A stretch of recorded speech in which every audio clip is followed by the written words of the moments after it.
Hello and welcome to the Health Detective Podcast by Functional Diagnostic Nutrition. We bring you interviews from people who have conquered the trickiest of health challenges using the functional diagnostic nutrition philosophy and similar healing modalities.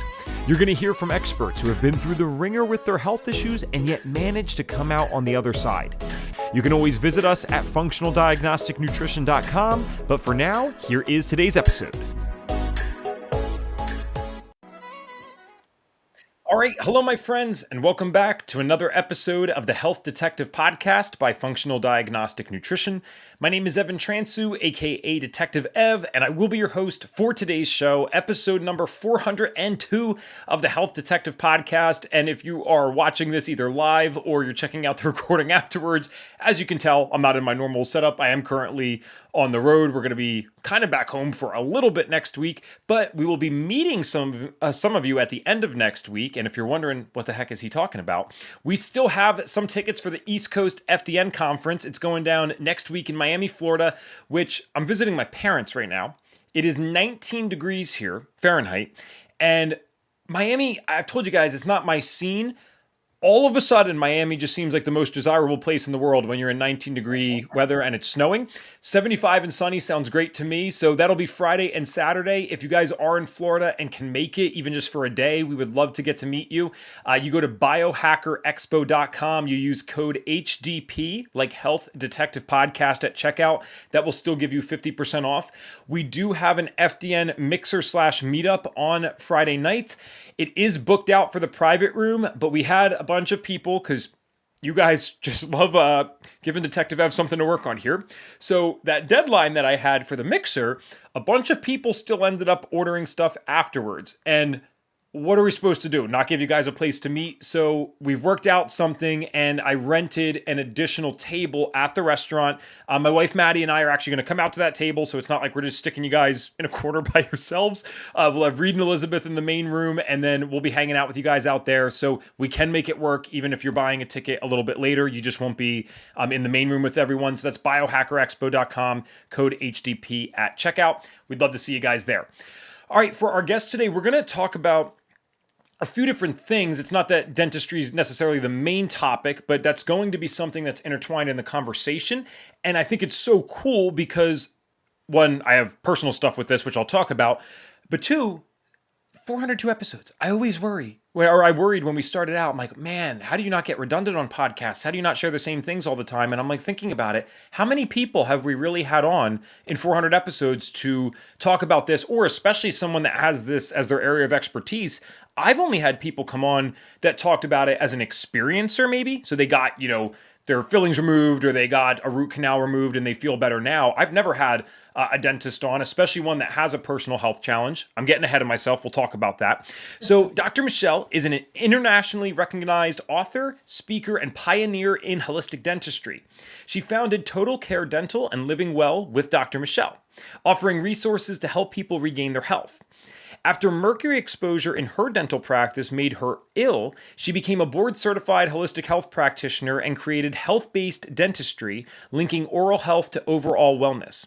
She's an author of 6 books, including Living Well with Dr. Michelle. She's passionate about teaching and mentoring, and she's a mother and grandmother. She also enjoys gardening, cooking, and embracing nature's gifts. Thank you, one, for what you're doing, and thank you so much for being here today. Thank you. I'm excited to talk. Okay, first question for you, because I have to imagine that this was a fairly profound experience.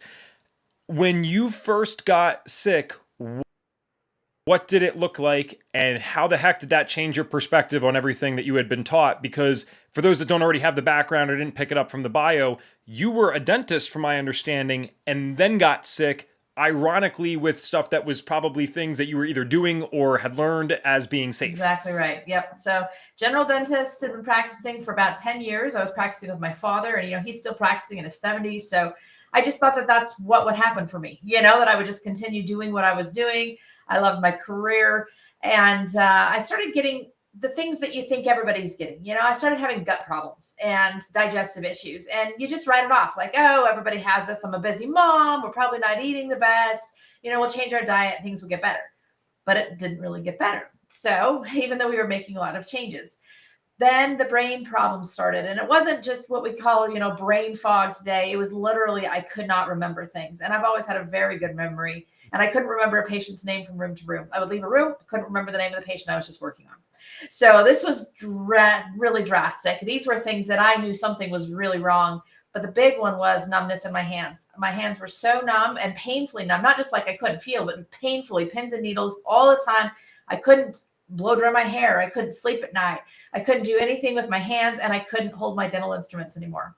My assistants were having to change out, things for me because I didn't have enough dexterity to do it. And I literally couldn't do my practice anymore. I couldn't practice dentistry. So I had to put my practice for sale.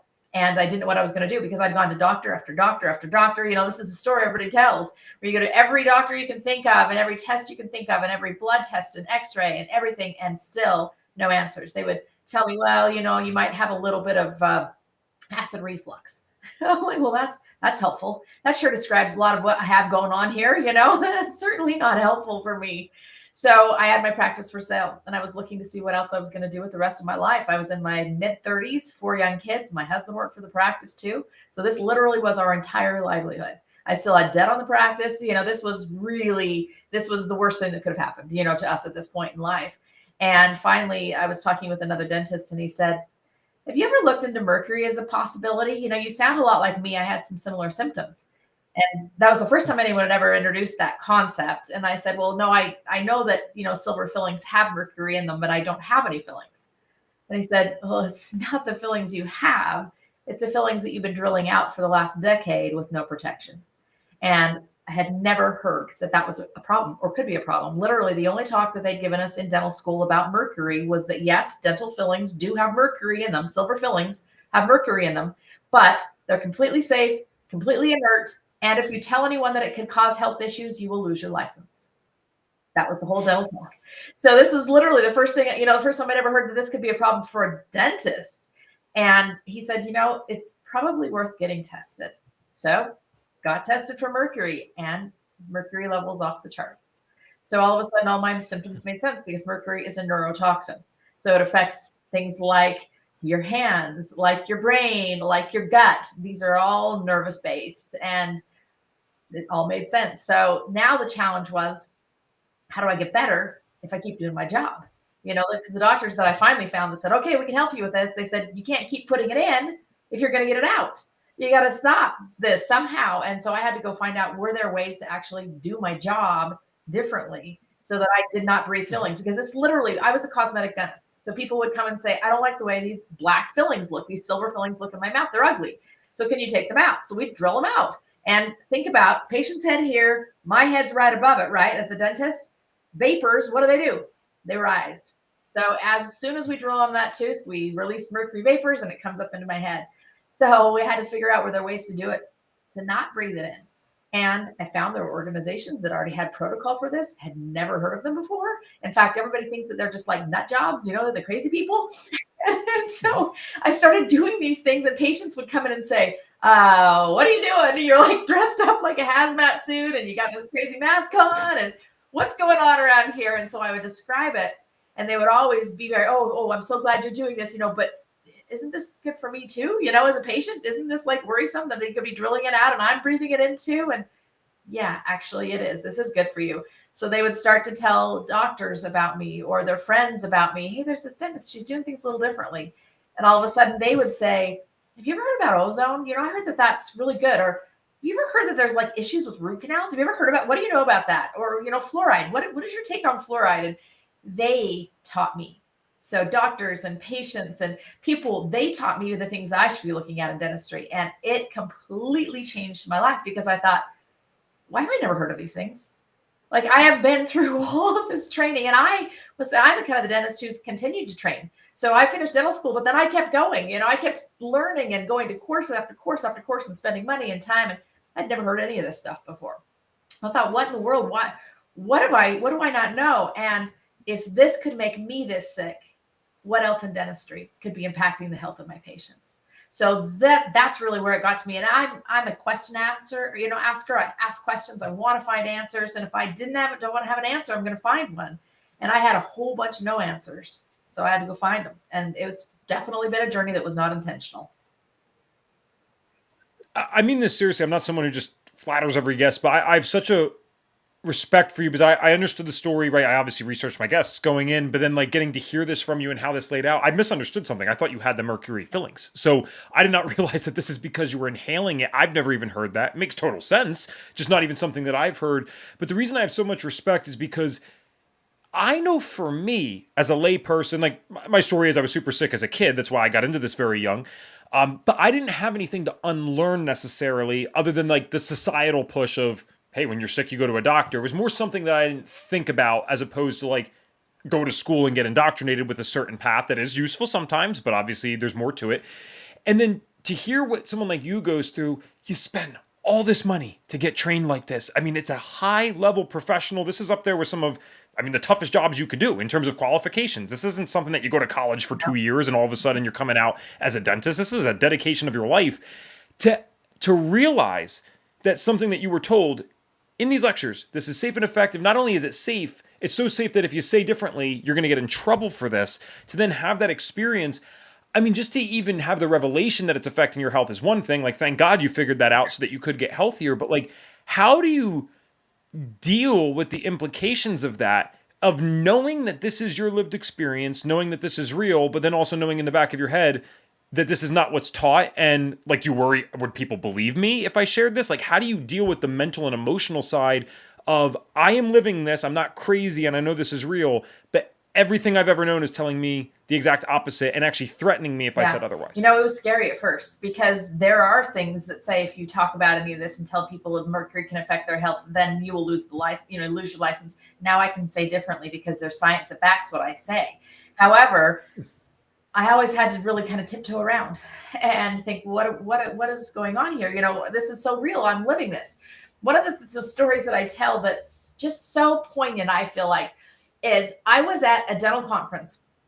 And this was a few years past when I figured this out, but I was still going to a lot of the same conferences. I was in a continuum and it was 9 courses. 9 courses. Each of the courses was about a 3-day lecture. I flew to Seattle for this, and each one cost $5,000 to $6,000. Okay, so you can think, okay, 9 times $6,000, plus my time away from practice, plus my travel expenses. So I have invested a significant amount into going to these courses, right? So any dentist there that's at course number 9 has done the same. These are going to be the top of the top. So I was the last day at lunch, very last day of the 9th course at lunch. Top of the top dentist sitting around the table with me. And one of the dentists at the table started laughing and telling a story about a dentist in their building who wore a hazmat suit to take out mercury fillings.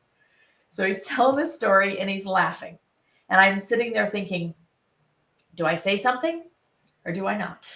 Do I say something or do I not? And I always say something, but I've been very careful to figure out what to say. And I said, can I share my story with you? And I shared my story. And they, of course, were very embarrassed and apologetic. And I said, no. I didn't share to guilt you or to shame you, or anything else. I didn't share for that reason. What I shared was that I hope you never are in my exact same situation. And really, the reason that I share that is because dentists aren't sharing this because they don't want to or they're trying to hide it. They're not sharing because they don't know. They don't know. And I'm always very insistent on people understanding that this is not this conspiracy of sorts, that we literally don't know. And all education, when it comes to health education, is about 15 to 20 years behind the profession in action. This is true. So if you go to medical school today, what you're learning is about 15 to 20 years behind what actually is happening cutting edge in practice. So no matter what, you're always going to have to learn more. So I just say, well, this was my education.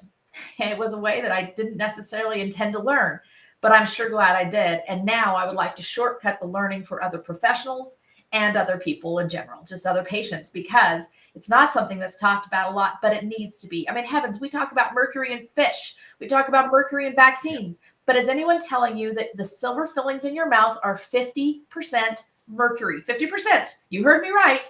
50% mercury. And that mercury is released from those fillings 24/7.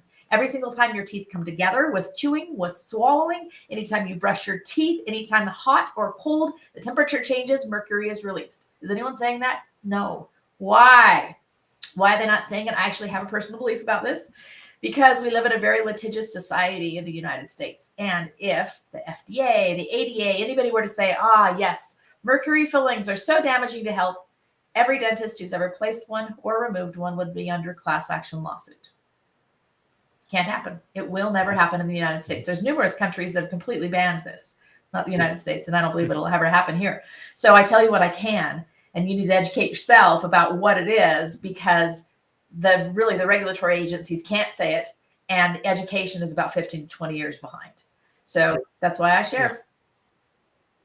Well, I love that you mentioned that part too, especially what you said about the conspiracy side. And listen, I love a good conspiracy. I have fun with it. This is a health podcast. And so, but people, listen, it doesn't take long of listening to a host to understand what their opinions might be and where they might side. But my beliefs are that I think something stinks, but it's not in the way that people believe. Because what people do is they get into this space, especially if they're fresh off their health issues. I've been there too. They're pissed, they're upset, and they start to look at their local pharmacist or their local doctor, or in this case, their local dentist, as the enemy. And I'm like, first of all, go to those people and you tell me if they look like they're sitting on the fountain of youth in their back office. Very rarely do these people look that way. You can see that their health is affected by their jobs and what they're doing. So I don't know that that's the tree that I would bark up. And then at the same time, though, I'm not. You might be aware of these, you might not be, I don't know. But one of the things I always reference just to prove that there is also some sketchy stuff that happens is you look at a company like Monsanto, which is now under Bayer. It's been under Bayer for years, but I still like mentioning them because I think it's Monsanto that's really the problem. These people have been sued left and right successfully so many times. They obviously, at the top at least, don't seem to care about other people's health. They have been so dirty that they've been successfully sued for ghostwriting studies and paying off scientists out of Stanford to say that things worked when they didn't. No, that's not a conspiracy. That's scary, though, right? That is criminal and that is fraud. But is that all of Monsanto? Is that the average person that works there? Of course not. So then you're like, well, where do you draw the line and what do we do about this? And I really actually think the best action is educational stuff like this. I think we should be empowered and stop participating in it. So I just like that you said that, because it's like, is there a conspiracy, quote unquote, for those on audio? Maybe, but if it is, it's a few very bad, greedy, nasty people at the very top. Stop yelling at your local dentist, pharmacist, or doctor, because I think, I'm just saying hypothetically, if I was one of those people at the top of something like Monsanto who participated in these ghost studies and all that, the exact thing that I would want is for someone like me to go into a dentist's office and get pissed at you because you know you're not doing anything wrong to hurt someone. And now we're fighting each other while they sit there laughing and they're going to keep making their billions or whatever it is. That's just hypothetical, what I would want. Anyway, follow up on the part about mercury. Forgive my ignorance here. I feel like, I hope this isn't so stupid. I thought that nowadays we were not using mercury in fillings, or that was outdated. Is that not the case at all? Not in the United States. Wow. In the United States, there's been an FDA recommendation to not use it on children under the age of 6 or pregnant women. It is not banned in anyone, and in lower demographic areas, it is used routinely every single day. Okay, that seems like an interesting point to touch on. Lower demographic areas, it's used every single day. Is that because they haven't been educated on it and they don't fight it, or what is going on there? It's less expensive. So if it's largely Medicaid-driven practices, Medicaid pays for mercury fillings. They don't pay for composite fillings. Okay. Wow. Oh, this is going to be, we're going to need a part 2, my friend. I can tell I could talk to you for longer than that. We're getting into some good stuff. We haven't even talked about fluoride or root canals. Or yes. Yeah. No, I want to at least hit on some of those today. Yep. Continuing on this mercury thing, though. So what can people do? Because now I'm afraid to even mention the name of the dentist, but my mom, she makes a joke, but it's actually not a joke. It's kind of scary. So she grew up in the inner city of Philadelphia, like rough part. And she jokingly says that like the tattoo artist was also the dentist. And that's kind of a joke, but they worked in the same office and like had all the same stuff. Ridiculous time. And so her mouth, half of it's fake, root canals galore, metal that you can't even imagine, right? And so thank God we got her to a holistic dentist over the last several years. She had many autoimmune diseases and was feeling a lot better. But I told her, I'm like, Mom, you've done all this stuff. Let's not let this be the reason that you get sick again. And thank God you got to where you're at. Let's dot the I's and cross the T's. And so she went to this holistic dentist, totally open to it. And she actually just got her final fillings removed literally, I think it was 2 weeks ago, not even. So I know places will do this, but like, is that something that they can get in trouble for? Were you saying, or are they not supposed to be doing this? Like, what do people need to do nowadays then? Yeah, great question. No, dentists cannot get in trouble for it Okay. anymore. There is lots of research showing that absolutely the things I'm telling you, it's released from Fillings 24/7. There's research showing this. So we can stand behind these kinds of things. Now, I can't tell you that your mercury filling is going to lead to MS. You can kind of figure out your own things there because MS is a neurologic issue. I mean, you can figure out a lot of your own things. I can't tell you that. But I can tell you that mercury does affect your health because it affected mine, and mercury just does, period. This is why they tell you don't eat too much tuna. Well, it's the same mercury. It's the same thing. So why would it be from one source and not the other source? But one caveat that I do really have to mention is that, yes, you want to get mercury fillings removed. However, the most dangerous time, or the time when most mercury will be released, is during that removal appointment. So you don't want to just go to any dentist anywhere and have this done. Just say, hey, will you take all these fillings out? Because it's going to be in a way that's going to actually release more mercury into your system. And mercury is kind of sneaky. It goes and finds a little neighborhood to hide in. It's not easily accessible. So even if we're going to be testing, I know you do a lot of testing, functional blood testing and things, you can't do it with mercury. You have to do something called a provocation test, which means you have to introduce an agent that pulls it out of these neighborhoods, the neighborhoods like the brain, the other places, pulls it out, and then makes it accessible for a urine test. So mercury goes and hides. So if you're going to have your mercury fillings removed, and just at any other dentist, you're going to be swallowing it, you're going to be breathing it in, it's going to be getting in through the skin, and it's just going to go hide in another organ system in your body. So do not do that. I'd rather you leave them in your mouth than do that. You need to go find a dentist who can do this safely. And there's an organization called the IAOMT. So you can look that up, IAOMT.org, or I have a directory on my website as well, Living Well with Dr. Michelle. And these are dentists who can do it safely. And do not have it done unless you have it done with a dentist that can do it safely, period. Because you will get more mercury than if you are just living with it on a daily basis. I'll suggest these folks now that I know that they're safe, and I also know that they're on that directory. Meeting House Dental in Horsham, PA. That's who we go to, my mom and I. They're fantastic guys. They've changed our lives. I know FDNs, Michelle, that literally drive 3 to 4 hours to go to this dentist in Pennsylvania, and I never realized how lucky I was to grow up near them. I happened to be 25 minutes down the road. Of course, we didn't use them till later in life. But now I live in North. Crazy thing? Yeah, sure. That's the dentist that told me to check for my mercury. Wait, no way. Yep. All right, these guys are known everywhere. Oh, so yep, shout out to them. I reached out to he and his wife just to ask for some options on perhaps having functional medicine or functional nutrition in my practice, something like that, because I thought, well, if I can't do the dentistry, maybe I can do something else. And he was the one that said, you sound a lot like me. I had a lot of these similar symptoms. Perhaps you should look into mercury. That's the exact answer. Oh, and I never knew that makes so much more sense, because I'm like, I mean, they're about it. Like, they're really into it. I'm like, what happened to these people? Because you don't have that conversation when you're getting your teeth cleaned necessarily. No. They're busy. But I'm like, what happened to you guys that you got open to this? Because they're the best of both worlds, and I love working with them. So that is so cool. I actually go there on Monday. So I live in North Carolina now. I schedule my dental appointments when I visit home, literally just so that I can still go there. So can I mention you? Which doctor was it specifically? Because they have a few there now. I'm trying to remember. It's the oldest doctor there. It's the one that started the practice. And I can't remember his name. No worries. Yeah, I was just wondering. yeah. So mercury, bad enough. And guys, remember, we will have Michelle on. This is totally a guest that I can already tell we need to have a follow-up for this. I'll talk to you afterwards, but there's something that you could do with the FDN audience that you might love. So we'll get to that. But let's talk about another topic. I'd love to get into these things like fluoride and root canals. If anything, I'd actually like to start with root canals if we can, because fluoride is something that we have talked about on here before. I think the average FDN is at least trying to avoid it. The root canal thing, I do worry about. I still have one. Unfortunately, it's in one of my front teeth. So the whole thing and not to mention I speak for a living. So getting this removed, another thing put in, I haven't pulled the trigger on it yet. I do feel good nowadays, but of course I don't want to wait forever to get this changed out.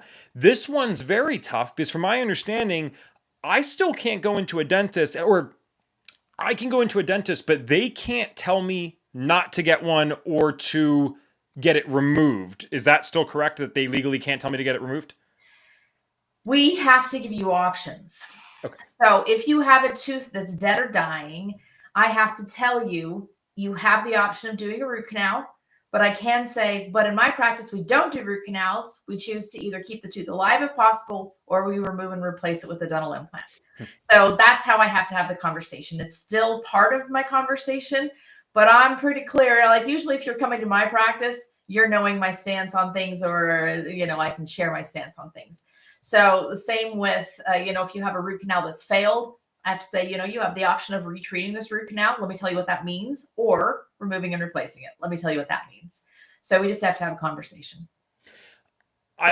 Please feel free to rephrase any question if I word it incorrectly, because I want to be smart here. So I went to the doctor that I got the root canal from. I admit I was already kind of into holistic, but I was still early on, so I didn't know necessarily everything to ask.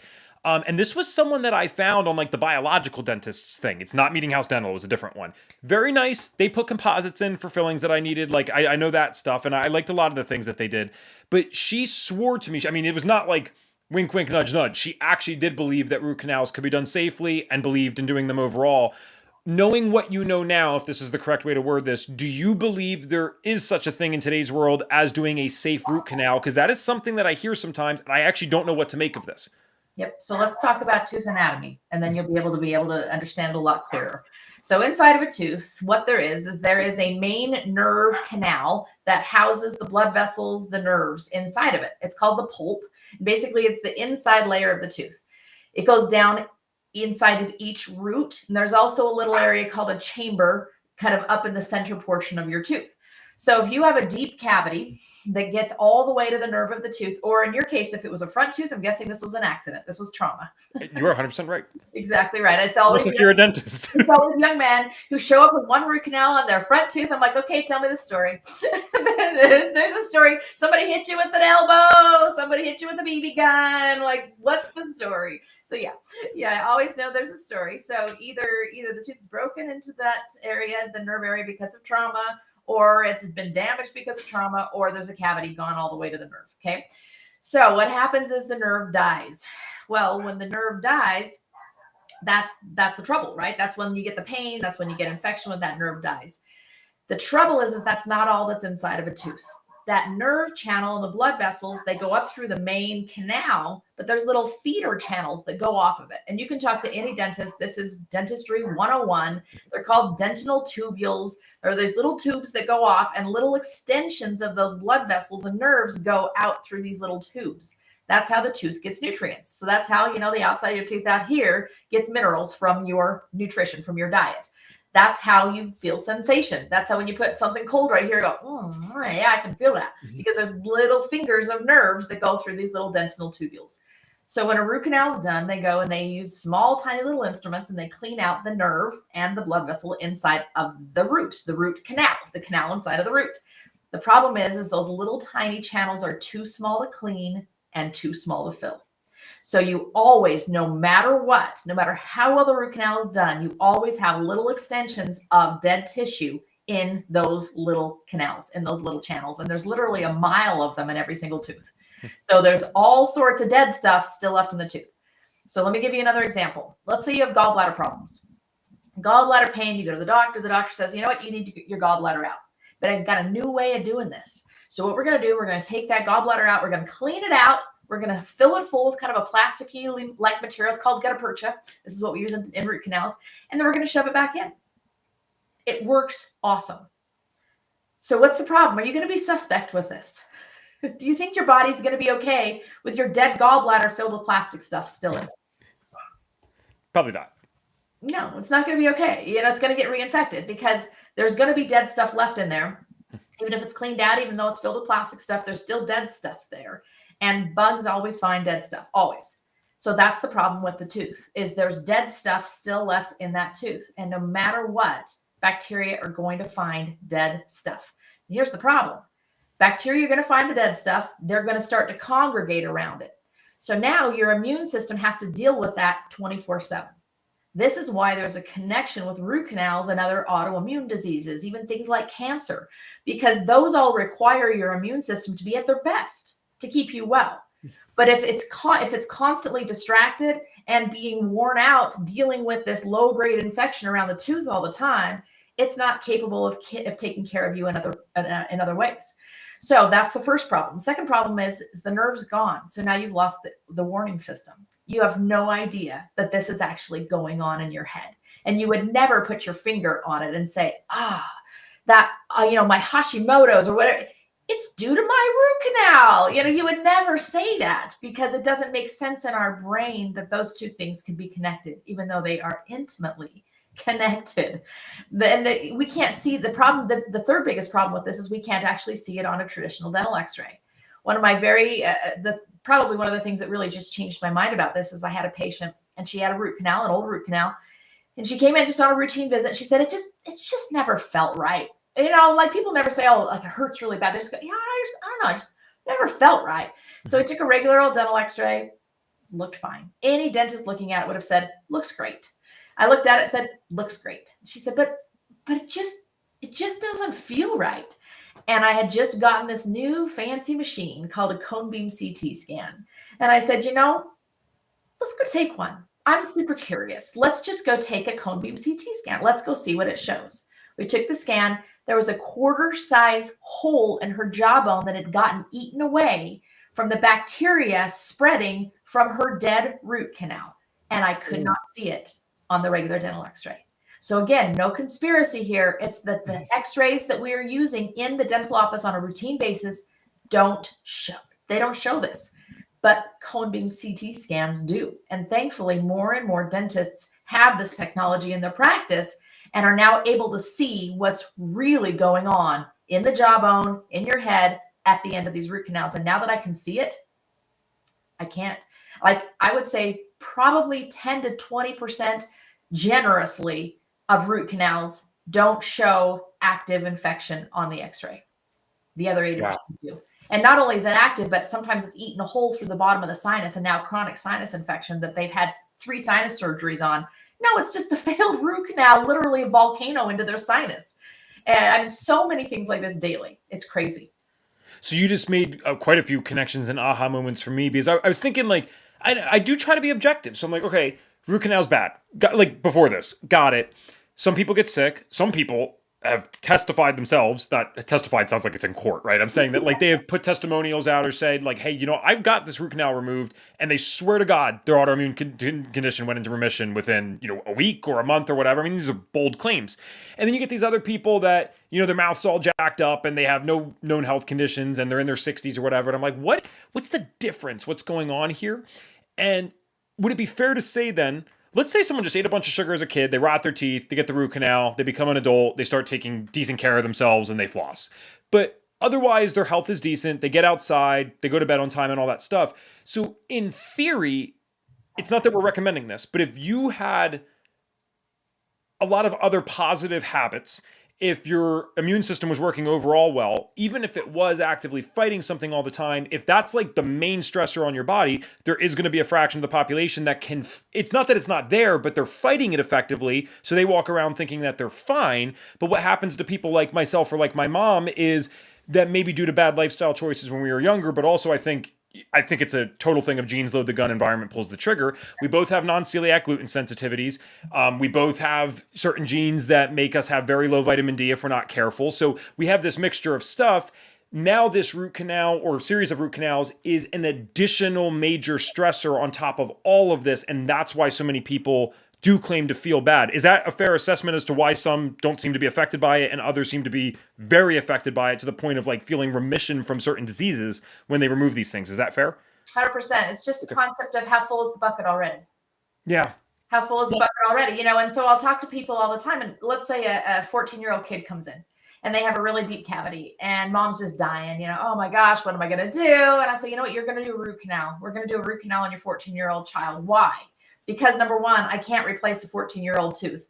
I have to wait until the child is done growing. So we're going to wait till the 21 or so. And most likely they're in pretty good shape, from an immune system standpoint, whatever it might be. And we're going to keep real close eye on it. So if you notice symptoms starting, we're going to take it out, but we want to hold the space. This actually happened to my 11-year-old son, who was also a boy, who got hit in the mouth with a baseball, and he lost his 3 front teeth. That was super great. That was the greatest day.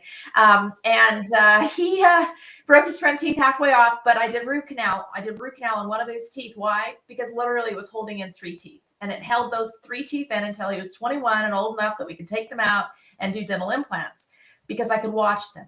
I could watch him. I could watch his symptoms. If things went downhill, we would have taken the tooth out. But it's all about what is the body, how is the body, what is the body able to withstand? But I do warn people and say, okay, you're doing fine now. But what happens when you have a death in the family? Or what happens when you get really sick from, let's say, COVID, whatever it might be. And it tips your immune system in a way that now you're not capable of fighting the infection that's going on here. So some people choose to have these removed preventatively. They say, you know what, I really don't want to impact my immune system in a way that I'm going to be taken down when something else happens in my life. I really do want to be at tip top. And others say, you know what, I'm really fine with the way it is now, and I'll just keep an eye on it. Now I know, and now I know what to watch for. And I'm great both ways. It's just really what your body's capable of handling. Listen, I was already pretty close, and I know it seems almost like fast. It's like it's only been 35 minutes, and most of the time we weren't even talking about root canals. But like, no, I would say this is probably the thing that would tip me over in terms of a preventative thing. I have been so sick throughout my life. I was doing well for a while, and then my wife and I unfortunately got exposed to mold for a year straight, where I was primarily working from home the whole time. And so we didn't know what was going on, because it's not uncommon, unfortunately, if I pushed my body way too hard for me to like have kind of weird health symptoms for a little bit, but it got so bad and so abnormal. I'm like, no, I'm sick again. This was only 2 years ago. And sure enough, the vents right above where I was working 12 hours a day sometimes, black mold in it. Didn't even notice it when we went into the apartment, and it was just blowing out on me the entire time we were there. So I think about that, and I'm like, well, that's not a good thing, obviously. And I'm not saying that was not a main reason that I was sick, but these things happen is my point. Yep. And deaths in the family will happen. So I'm walking around with this all the time, and I would like to, kind of handle it in a preventative way. By the way, I feel like spoiled and lucky here to have her all to myself. But if you guys have any questions at this point, please feel free to throw them in the chat. I'll definitely have her back on. But if you want to ask questions, definitely put them in the chat right now.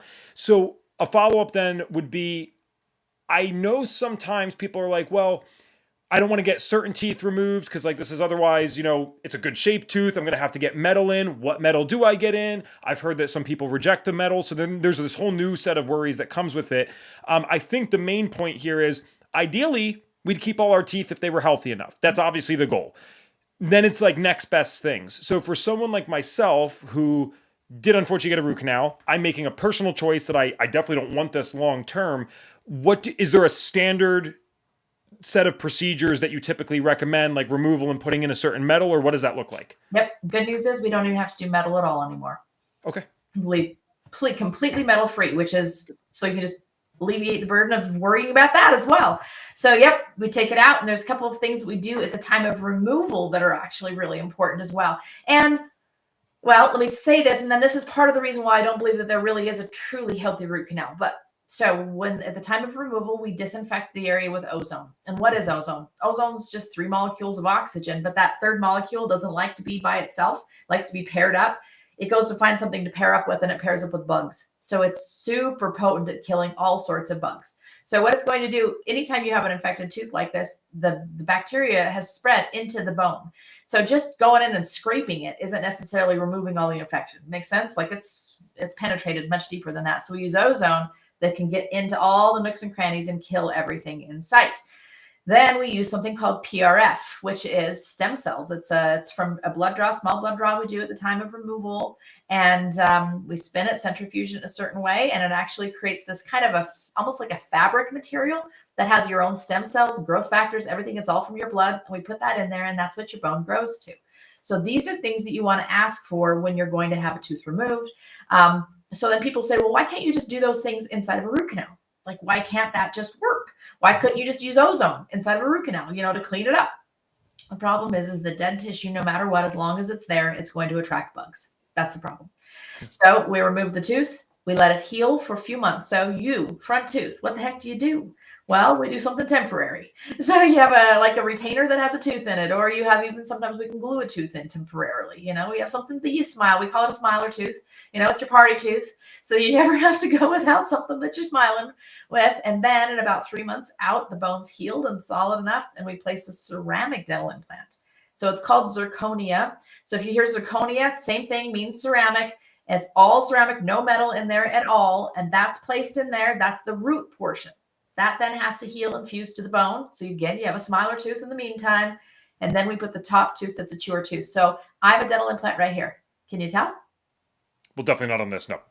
Right. But even I point it out to people all the time. Can you tell? No, exactly. It's just like a tooth. So that's the nice thing about technology and dental technology today is we can replace things. And I used to tell people I will save a tooth at any cost. And honestly, that's what we're taught in dental school. Save a tooth at any cost, no matter what. And I did some seriously heroic, stupid things early in years, where I thought I was doing the very best for a patient, doing them a favor, and I really wasn't. Saving a tooth that shouldn't have stayed in their head. So now instead of saving a tooth at any cost, I'll say, I'll say I'm going to save your health at any cost, even if it means replacing a tooth, because I can replace your teeth all day long, but I can't replace your health. Well, and I always love kind of wrapping up with at least one or two, testimonials, just stories of cool things that have happened. We'll get there in a few minutes. There's one other thing I had to, it's like, holy crap, this time's going fast. We're at 40 minutes. There's one other thing I had to get to today because it is a personal thing, but I know other people must deal with this, and it's really bothered me, and I've never gotten to talk to anyone about it. So in the holistic health space, I've interviewed so many people, and I've dealt with these things myself, like I said, and I find that when you start changing the lifestyle stuff, there seems to be, with most people, these really easy to fix symptoms. Like some of the stuff just goes away overnight when they change their diet or whatever. And then there's the things that linger a little bit more, and we might need to dive deeper to fix those or whatever it might be. So what's interesting is the question I'm trying to get to is, to your knowledge, is there any genetic component that might make someone more susceptible to tooth decay? Not saying that it's an ultimatum by any means. I don't believe it is.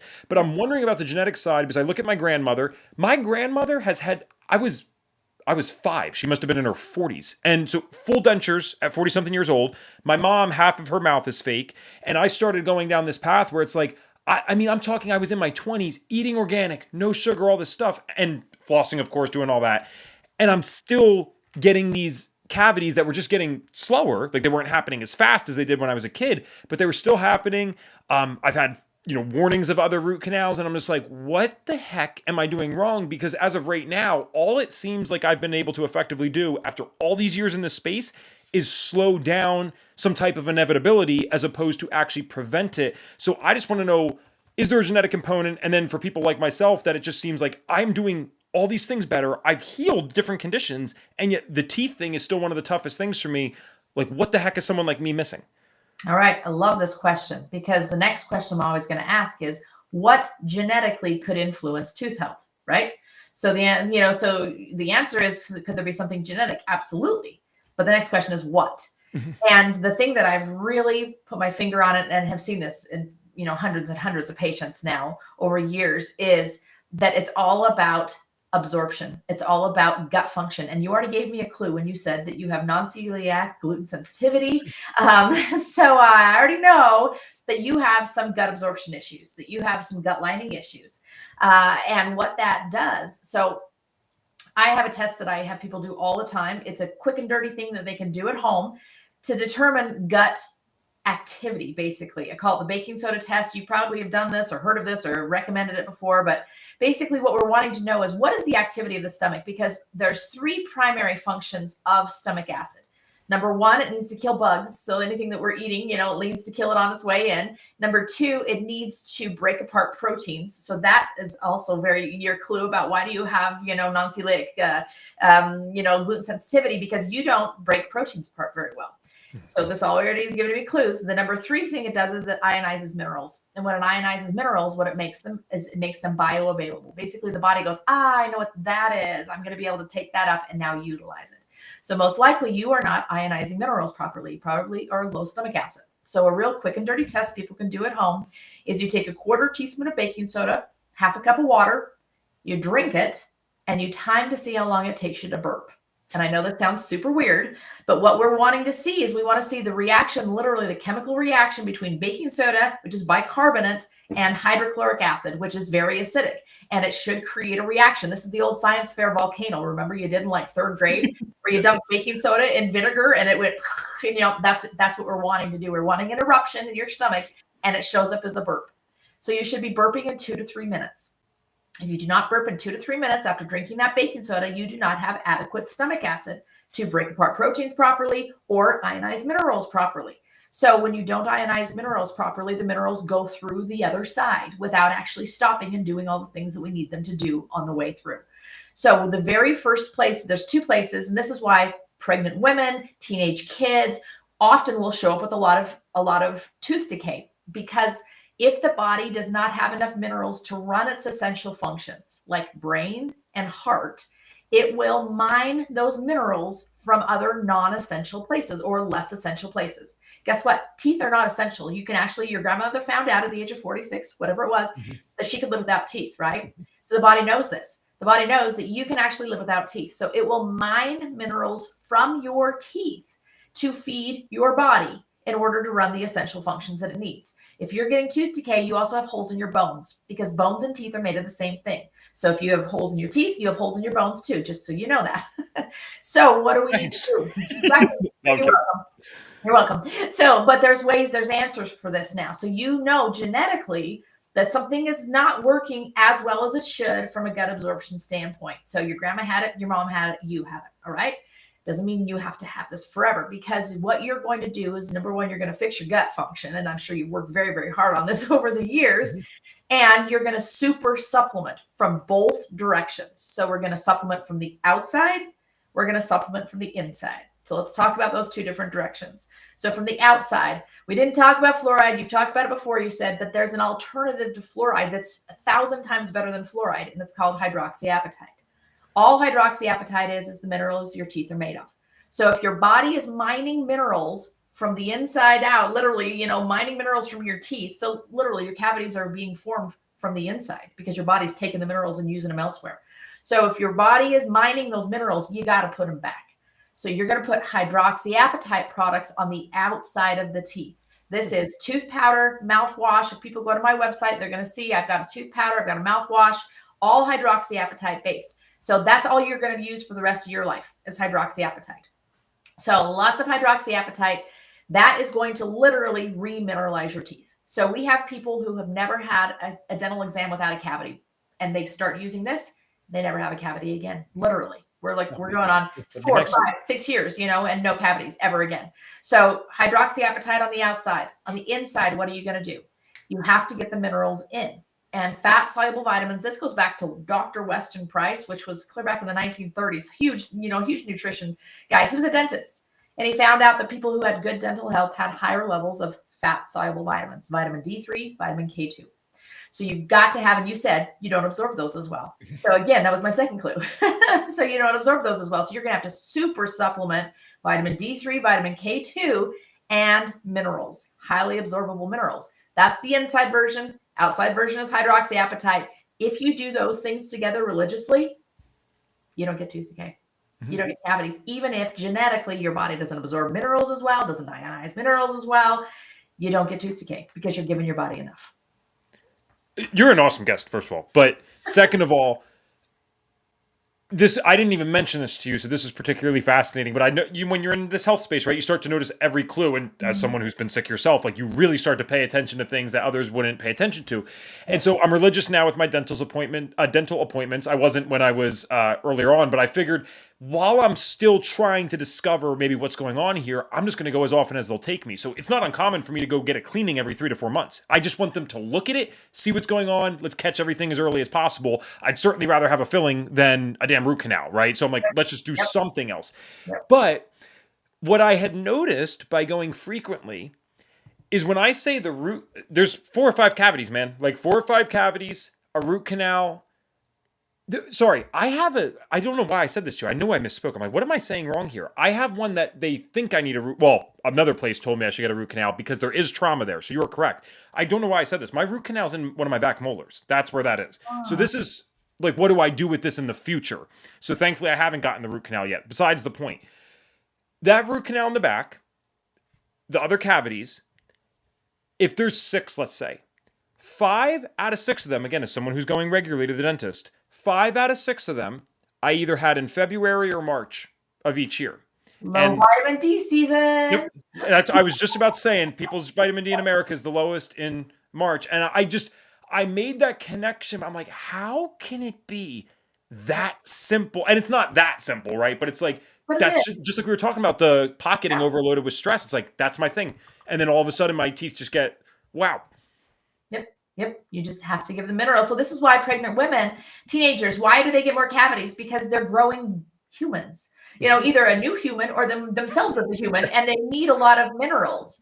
And if the body is not getting enough, it simply will take them where it can get them. And the teeth is the ready-made source. So all of a sudden, a teenager who's never had a cavity comes in and I tell them they have 15. It's devastating. So now we just give them enough minerals so they never have that issue. Do you have a few extra minutes?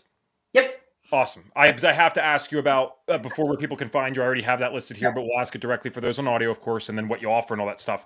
But I got to ask, what kind of cool health transformations have you seen? Like, it can be anything that's important to you, whether it's addressing the mercury or you remove the root canals and something turn around. I have heard damn near miraculous stories when people change dental stuff. I'd love to know some of the coolest ones you've heard because it sounds like you got some.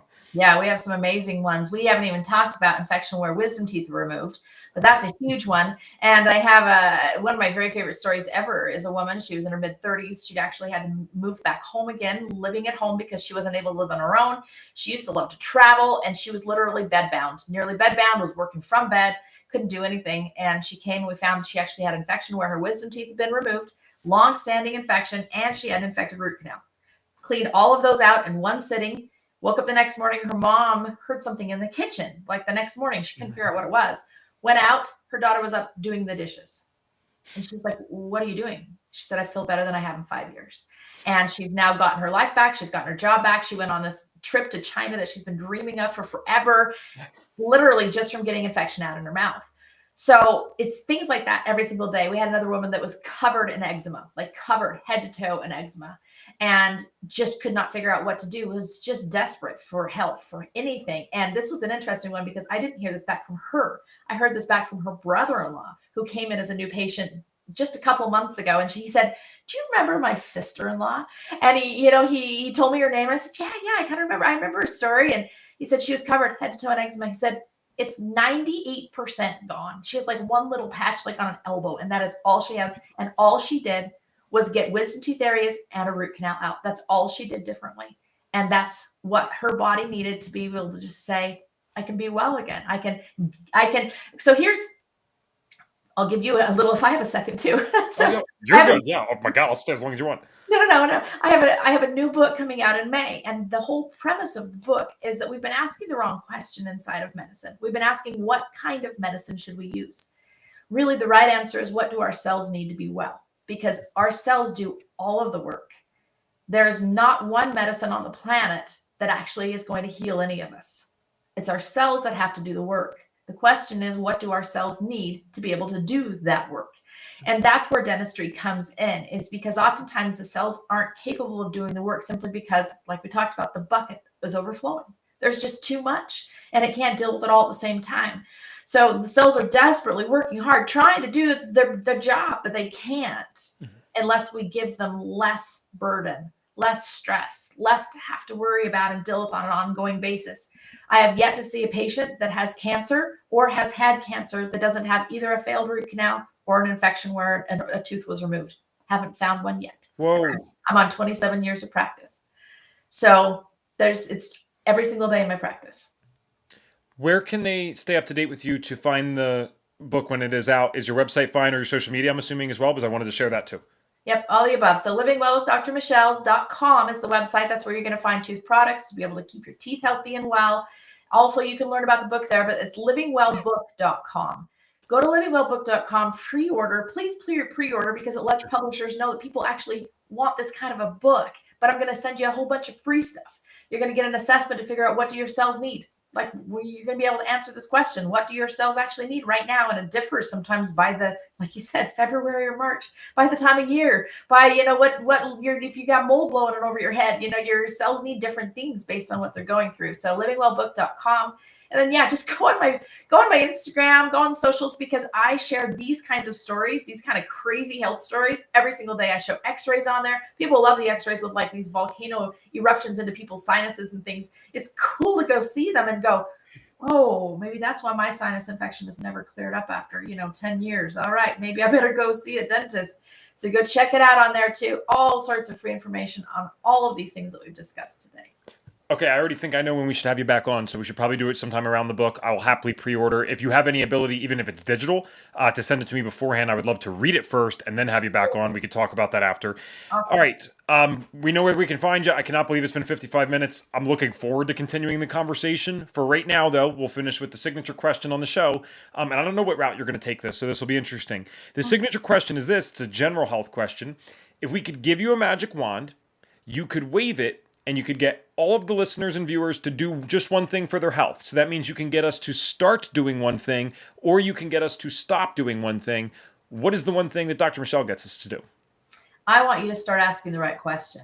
It is, what do my cells need? Instead of what medicine should I use, what program, what pill, what diet plan. That's so confusing and so overwhelming. It's, what do my cells actually need? Oh, my skin's not suffering? Okay, what do skin cells need? Google, ChatGPT, they're fabulous for these answers, but so are all these wonderful health practitioners like yourself. Start asking the right question.